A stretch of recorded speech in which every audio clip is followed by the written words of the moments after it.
All right, this is section 11.2, the hyperbola. We have a definition of the hyperbola. It's a set of all points xy in a plane such that the difference in distances between xy and the two fixed points, which are the foci, is a positive constant. And so there's a picture, right? So this is the way it looks. And it can also be oriented the other way, and we'll see how that happens. It's very similar to the ellipse, right? All right, so notice that we indicate that that constant is 2a, the difference, right? The difference is 2a. And how do we know that? Well, if we look at this point right here, and we look at its distance from the foci, which is that distance to one focus, and that distance to the other focus. And the difference, notice if we take that little segment and put it over here, the difference is just from a to negative a, which is 2a. Okay? All right. And you go through, the finding the distances and such, and so we arrive at the equation x squared over a squared minus y squared over b squared equals 1. Remember, this is the orientation is horizontally in that direction, horizontally. Okay, if it's vertically, just your x and y change place. Okay, x and y change place. Okay, some differences between this one and the ellipse is the a squared is always first, or it's always whatever over a squared minus whatever over b squared. If it's the x over the a, then it's a horizontal structure, and if it's a y over the a, then it's a vertical structure. A is no longer the biggest number, right, or the biggest value. A is the one that has a positive coefficient in front of it, right? And B is the one that has a negative coefficient in front of it. Okay? All right. We have foci, which are still called plus or minus C0, right? Or should I say C to the left and right of center? We still have a center, 0, 0. C is to the left and to the right. A to the left and to the right. And of course, if it's vertical, then it's up and down, both for C and for A. We have a transverse axis, which is from negative A to A, right? And we have a transverse axis length, and we have a conjugate axis length, yeah, from negative B to B, okay? All right. The Pythagorean relation, because if you notice C is the longest element, or the longest distance, then it's C squared equals A squared plus B squared. And what that does is it helps us to find A or B or C, whichever one we have missing, if we know the other two. And we have asymptotes. So the asymptotes, notice here they're dotted lines, those dotted lines. And that means as your graph goes on further out from the center, that it starts to settle into that path of that line. Okay? Notice the asymptotes are y equals plus or minus b over a times x, and that's if it's centered at 0, 0. And if it's centered somewhere else, well, you just shift the same way as you shift the center of the hyperbola. Okay, and we'll see how that happens. It's not really a major deal. And if it's horizontal. If it's vertical, notice if it's horizontal is b over a. If it's vertical, it just changes to a over b, right? Because it flips around. Okay. All right. Let's take a look at an example. So we have example 1 here. We're going to graph the hyperbola, identify center, vertices, foci, and asymptotes. Okay, so the first thing is I see A right there, and I see B right there. Okay, that's A squared, by the way. So A equals 3, and A equals 2, and B equals 3. Yeah, so I have an idea more or less where this hyperbola is. I know because it's x over a that it's horizontal. So at plus or minus 2, from there, it spreads out to the left and to the right. These are called branches, by the way, the left branch and the right branch. All right. So we have b equals 3. I'm going to mark it up here. Okay. It doesn't really. It's not part of the structure, but it will help us find asymptotes, right? So remember. Asymptotes are plus or minus b over a, yeah? Okay, for this one, right? Plus or minus b over a. I'm sorry, the slope is plus or minus b over a. All right, and we can graph it in already, right? b over a would be 3 over 2. 3 over 2, 3 up 2 to the right, so b over a, this line right here, tells us how the path that that our graph is going to settle into, right, as x goes to plus or minus infinity. Yeah.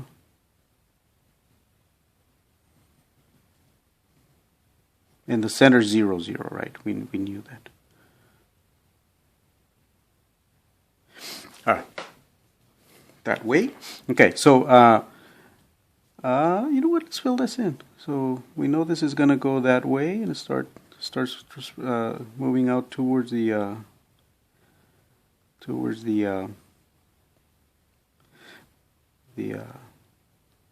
asymptotes. Okay, so that's A. B, identify the center. So let's just write that down. The center is 0, 0. The vertices are at 2, 0, negative 2, 0. The foci, that's C, right? And the asymptotes. So this one is y equals plus or minus 3/2 x. Okay. All right. So the foci involves C. So remember, C is the longest end. So the C squared equals A squared plus B squared. So C squared equals the square root of 13. So C is plus or minus square root of 13. All right. So I'm sorry. It's I'm glad we ran into that. So let me. Just so we're aware, C, A, B, and C are always considered positive. Okay, just we're dealing always with positives and minuses of each one, but they're all considered positive, A, B, and C. Okay, so still, foci are at negative square root of 13, 0, and positive square root of 13, 0. And remember that that means from the center, square root of 13 from the center, square root of 13 to the left, square root of 13 to the right. Same thing with B right from the center, B left and B right. I'm sorry, A left and A right. Those are the vertices. And then the conjugate x is from the center, B up and B down, right? And notice that's if it's horizontal. If it's a vertical, well, that just changes the orientation of everything. All right, we're going to leave number 2 for class. All right, look familiar? All right, let's go on to what happens when we shift the center. Nothing, everything stays the same except the center, right? So we just shift things. There's our equation shifted, right? Very similar to the ellipse. It's x minus h, y minus k. And if it's flipped around, right, it's y minus k, x minus h. Remember the x over a means that this is horizontal orientation, and the y over a means it's vertical orientation. All right.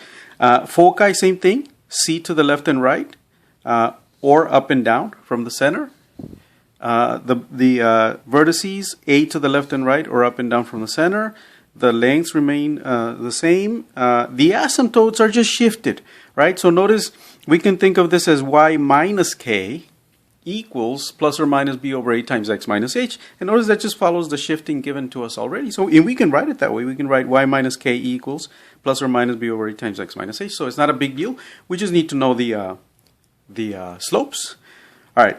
So let's take a look at an example here. So this one, I can read it the way it is, or I can think of this as y minus 4 squared over 25 minus x plus 1 squared over 9. So notice this is my a equals 5, or it gives me a.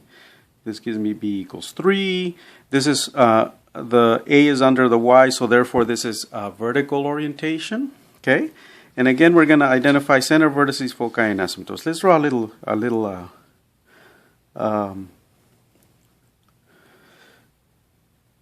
sketch. Okay, so there's my vertices, right? My asymptotes are, oops, sorry about that.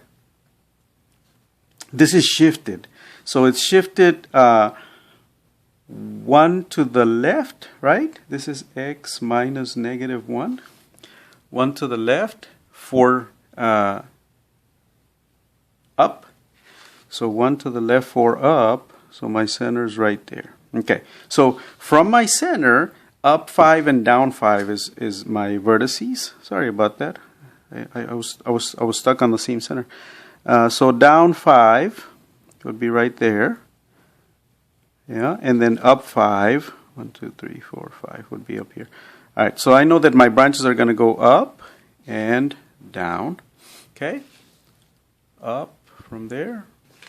down from here, right? And these are not points that are, these do not belong there. All right, so, and remember your slope changes to A over B. So my B is 3, so 3 to the right, 3 to the left, yeah. And A over B would be 5/3. So 5 up, 3 to the right. There's 1 asymptote. 5 down, 3 to the left. There's another. I'm sorry, the other edge of this. 3 to the left.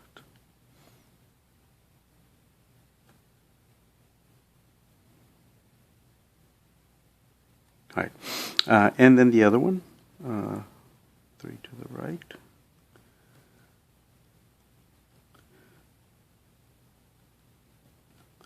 So there's my asymptotes. So I can kind of see where my graph is going to go.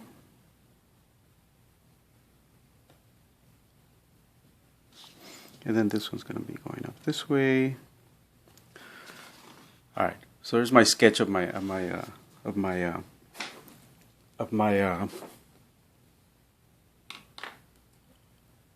hyperbola.